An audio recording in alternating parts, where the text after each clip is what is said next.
survey the scene. Pag sinurvey natin yung scene, sasabihin natin siyempre sa kalsada, tawag po, Kuya Mark, patawag muna tayo ng ano, kasi baka may mga nakalik na ano dyan. Patawag po police, BFP, barangay tanod, para makatulong sa traffic. Para yung mga dadaan. First stop muna, i-assist natin. Sige, Kuya Pres. Kuya Pres, kayo po pala yung train rescuer, patulong naman po. Ang unang gagawin natin ay yung preserver. Dito tayo.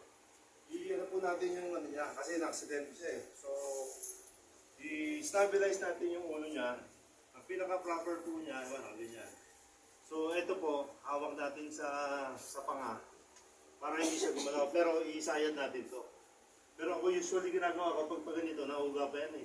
Ginagawa ko yan, nahiga na ako, kahit na suot ko. Hindi na yan natasay ko. Tapos, ako nang humawak dito. Kuya pa, ito assessment naman, Kuya Pres. So, ano ba, magpalit kami ni Pres. Pres, dito na kayo. Mag-head to assessment ako.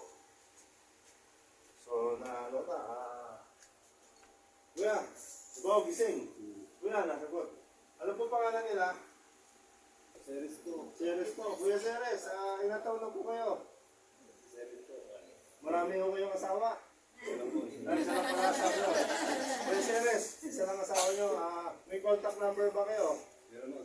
Nasa wallet. Pukunin ko sa wallet. Pwede mo bang kunin? Paano mo lang sa kanya? Pwede mo yung i-assess po. Okay po, nag-start na ako sa